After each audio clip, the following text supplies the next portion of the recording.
What if the punishment meant to break a woman became the only path that could save her life? That was the question Clara Whitfield carried in her chest as the wagon rattled through the Colorado wilderness, taking her toward a fate her own father had chosen as retribution.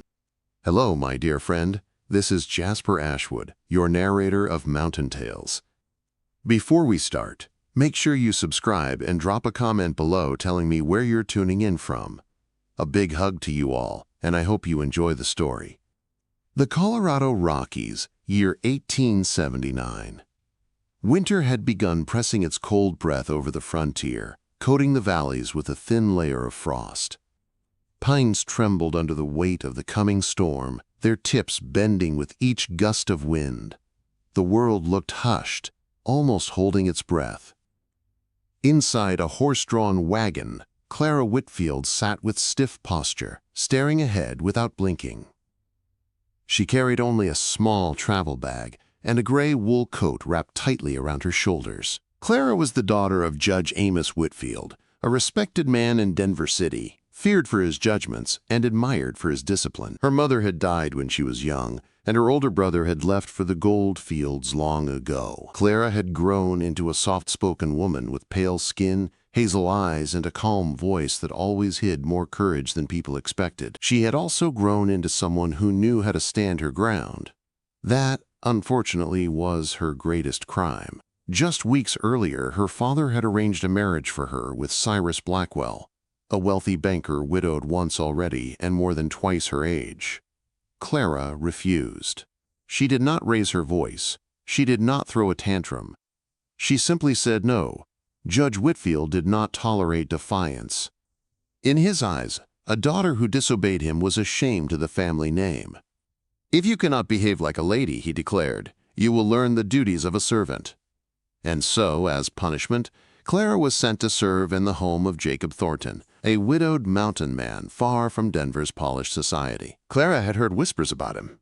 He had lost his wife years ago in tragic circumstances, and his only son had died young. His fortune had disappeared after a mine collapse, leaving behind a large homestead that now carried more sorrow than life. The wagon turned down a narrow path. Snow crunched beneath the wheels. Clara tightened her grip on her coat. She refused to tremble. If this was her sentence, then she would face it with dignity. At last the cabin came into view. It stood tall at the end of a ridge, built from heavy timber and shadowed by a leafless pine. The windows were dark. Curtains hung heavy. The place looked forgotten by time itself. The driver slowed the horses. Clara stepped down, boots sinking into the thin snow. Her breath showed white in the air. Before she could knock, the door opened. A stern woman with white hair and sharp gray eyes studied her carefully. "You're Miss Whitfield," the woman said. "I am Mrs. Abigail Stone.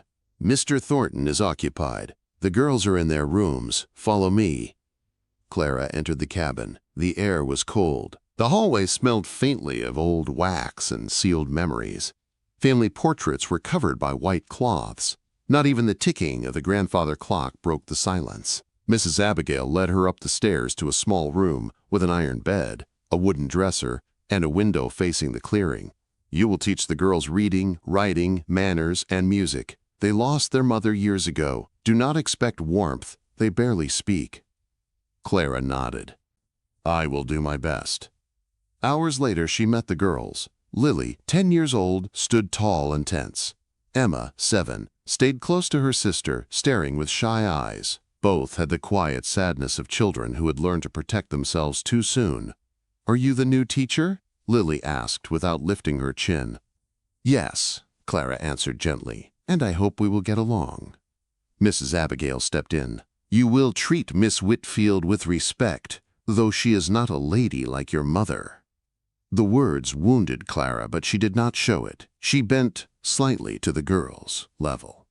"It is a pleasure to meet you." Quote, Jacob Thornton did not appear that day. Clara saw him only once, through a window, walking toward the stable with shoulders bent and a dark coat wrapped around him. He carried a walking stick, not as support, but almost like a shield. He looked more like a ghost than a man. That evening, Clara sat by the small desk in her room and opened her journal. Her handwriting flowed slowly as she released her thoughts.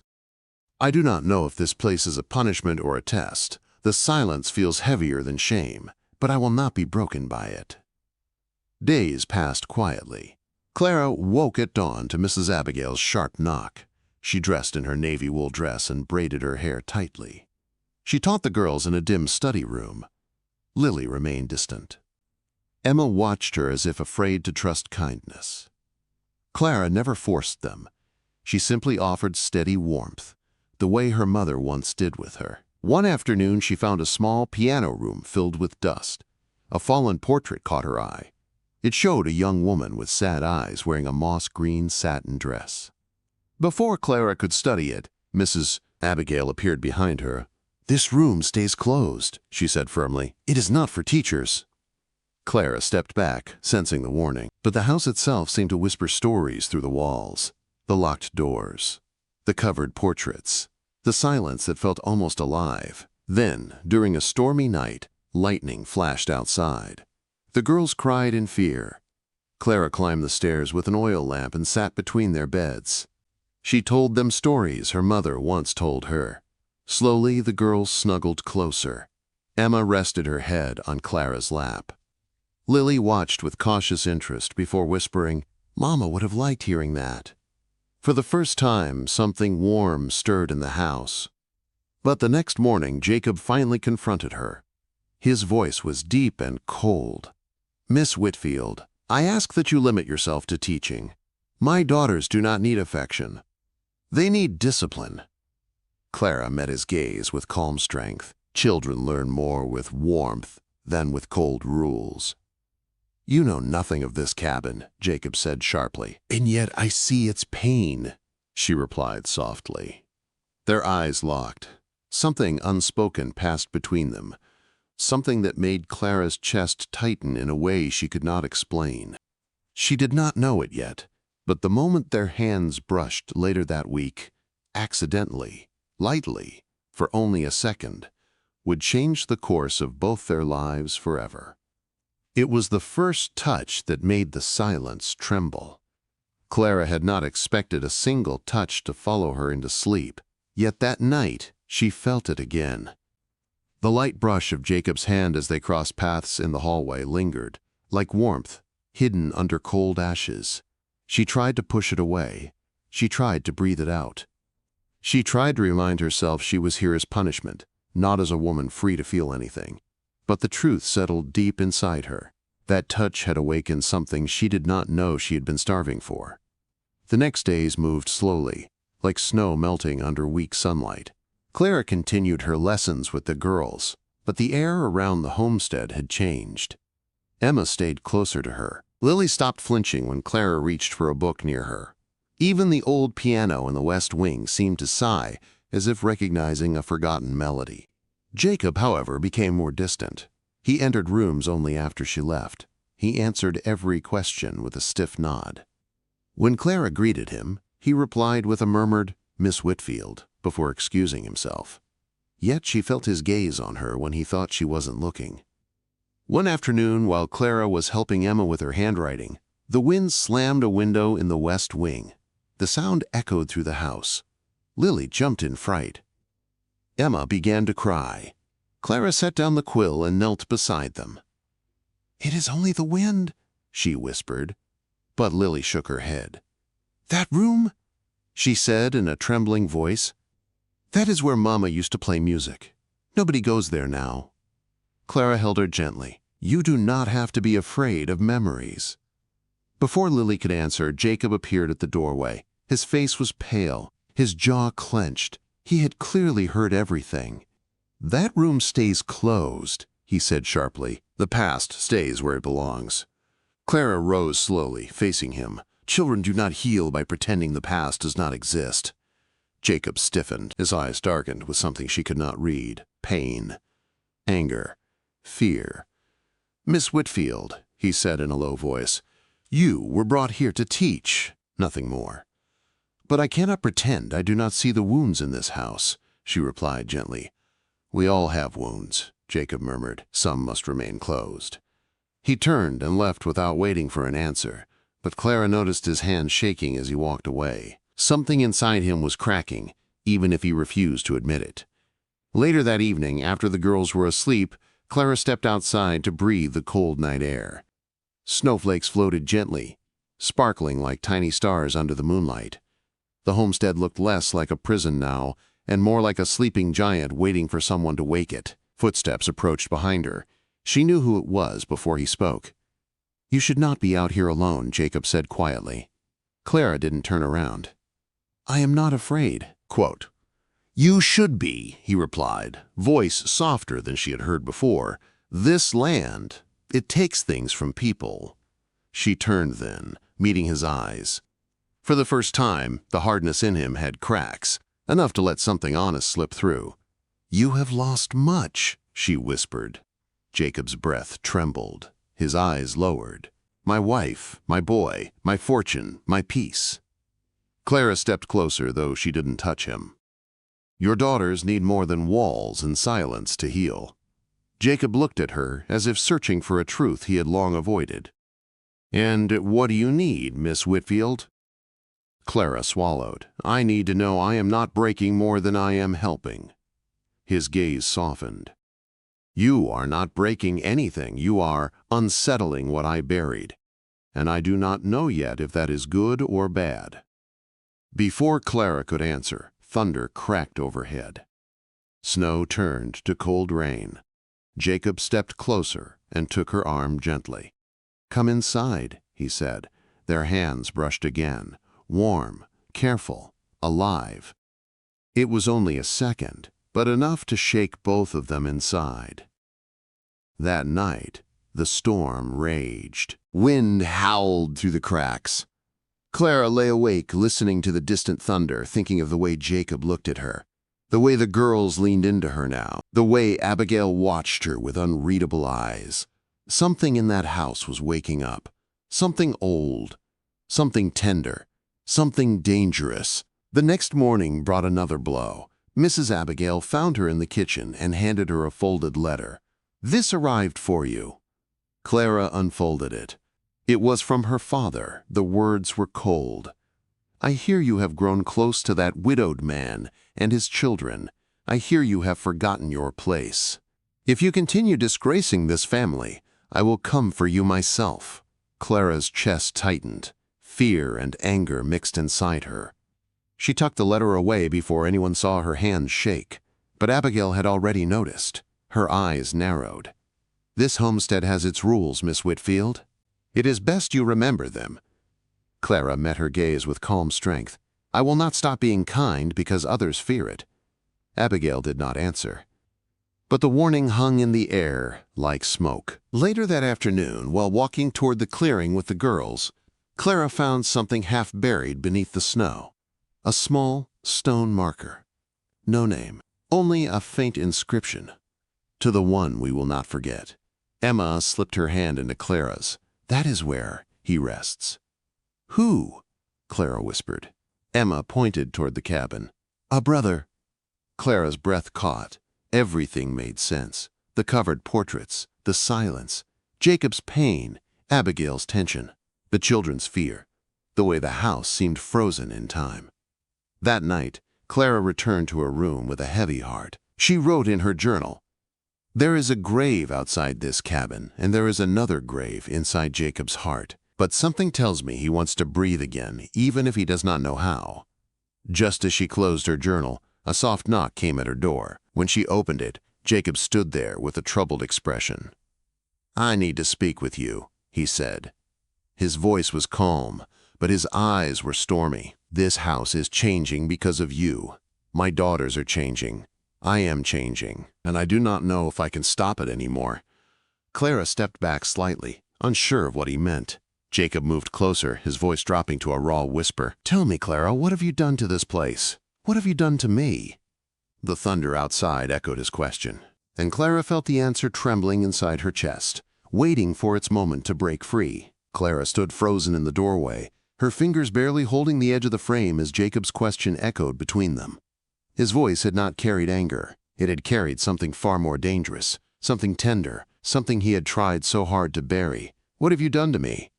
Clara did not know how to answer. Her breath caught. Her heart trembled. She lowered her eyes for a moment before lifting them again with quiet honesty. "I have done nothing except care," she whispered. Jacob's jaw tightened. His breath came uneven. "That is what frightens me."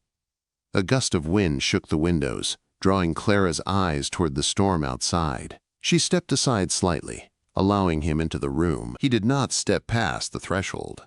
"I am a broken man," Jacob said. "My past is a grave I still walk around every day. I do not know if I have anything left to give." Clara's voice was soft. "You have your daughters, and they adore you." "Because of you," he replied. "Because you opened a door I kept locked." Clara pressed a hand against her chest, not to protect her heart, but to steady it. "Jacob, I never meant to cause trouble." "Trouble?" he interrupted with a strained laugh. "You brought my girls back to life. You brought warmth where there was only cold. You brought hope. Do you understand what that does to a man who thought hope had died with his son?" Clara exhaled shakily. She stepped closer, her voice gentle. "Jacob, hope is not a crime." His eyes softened then, as if her words reached a place he had not dared to touch. For a moment, a calm silence wrapped around them like a blanket. Then, suddenly, a frantic knocking came from down the hall. Emma and Lily burst into view, eyes wide with panic. "Papa!" Lily cried. "A man is in the yard. We saw him from the window." Jacob's expression darkened. He rushed toward the front door. Clara followed with the girls close behind her. When Jacob pulled open the heavy cabin door, the freezing wind poured in. A tall man in a black coat stood on the porch, Judge Amos Whitfield. Clara's breath left her body. Her father's cold eyes landed on her with sharp judgment. "Pack your things," he ordered. "You are leaving this place at once." Clara felt her legs tremble, but she stood tall. "I am not leaving." "You dare defy me again?" His voice boomed. Jacob stepped between them. "With respect, sir, she does not belong to you. She chooses her own path." The judge glared at Jacob. "You think a man like you can protect her? You lost everything. Your fortune, your reputation, your family. And now you want to take my daughter down with you?" Jacob's voice stayed calm. "I want nothing from her except the chance to let her choose what makes her heart steady." Clara felt her throat close with emotion. She stepped beside Jacob, chin lifted. "Father, I will not go back, not to a house where obedience matters more than kindness." Judge Whitfield's face turned red. "Then you are no daughter of mine." He stepped back into the storm. "Consider yourself disowned." The words hit Clara's chest like a bullet. She swayed, but Jacob caught her arm. "Clara," he whispered, "look at me." She raised her eyes. His gaze held no pity, only strength. "You are not alone anymore." Her breath broke, but she did not cry. She had already lost everything that tied her to her old life. Now she was free. The judge disappeared into the darkness. Inside the cabin, a heavy silence filled the room. Emma and Lily rushed to Clara, wrapping their small arms around her waist. "Please don't leave," Emma cried. "Please don't let him take you." Clara knelt, hugging them tightly. "I'm not leaving," she whispered. Jacob watched them with a look that carried more emotion than any words could express. But the peace did not last long. The next day, a letter arrived from Abigail. She had written to the territorial court, accusing Clara of impropriety and unsuitable behavior. Her words threatened Clara's position and reputation all over again. When Jacob confronted Abigail, she did not deny it. "I did it to protect this home," she said. "I thought she would destroy what little we had left." Quote, Jacob felt something crumble inside him. "You destroyed the only good thing this house has known in years." Clara overheard the conversation. The moment Jacob saw her standing in the doorway, he knew she had heard the worst part. "Clara," he said quietly, I may need you to leave for a while. Until this settles." Her eyes filled, but no tears fell. "So you believe her?" Jacob's silence was her answer. Clara gathered her things that night. She left the next morning, without a word from Jacob, without one last look from Abigail, without understanding how love could turn into exile so quickly. The girls clung to her, sobbing. "We need you," Lily whispered. "I need you too," Clara replied, voice breaking, but she forced herself to walk away. The boarding house, in town, became her refuge. She worked as a seamstress, stitching dresses with hands that shook each night from exhaustion and heartbreak. Rumors spread through the town, whispering that she had disgraced the Whitfield name and caused scandal in the Thornton homestead. Clara kept her head down, but inside, she was breaking. Weeks passed. Back in the homestead, Jacob tried to continue life as before, but the girls grew quiet again. The piano room gathered dust. The hallways echoed with a hollow silence that felt colder than any winter storm. One morning, Jacob found Emma sitting on the floor, holding a small drawing. It showed a house with flowers around it. 3 figures together. Clara, Lily, Emma. Jacob's chest tightened. He finally understood what he had lost. He left immediately. When he reached the boarding house, the widow at the door looked at him with soft sympathy. "She will not see you," she said. "Her heart is too wounded. She said she refuses unless you can say what she needed to hear the night you sent her away." Quote. Jacob stood there in the cold, breath shaking, realizing the truth he had denied for too long. "I love her," he said softly, "and I will not leave until she knows it." He waited outside for hours, then returned to the homestead carrying a resolve he had never felt before. The turning point came when the girls disappeared from the cabin.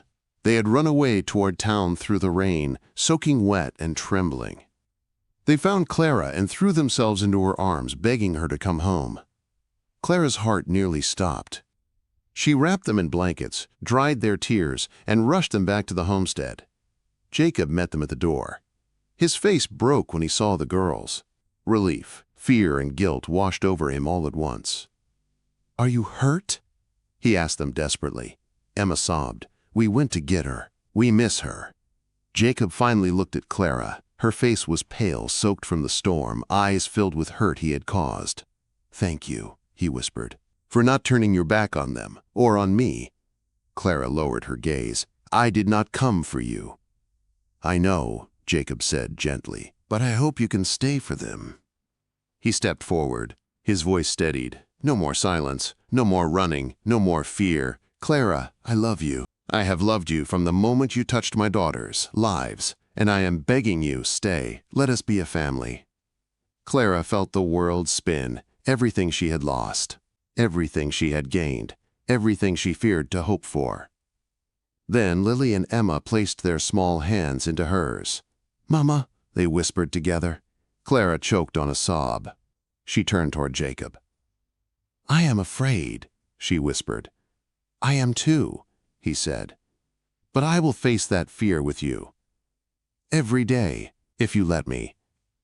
Clara closed her eyes for a moment. When she opened them, tears streamed down her cheeks. "Yes," she whispered, "I will stay." Jacob crossed the space between them and pulled her into his arms. The girls wrapped around them both.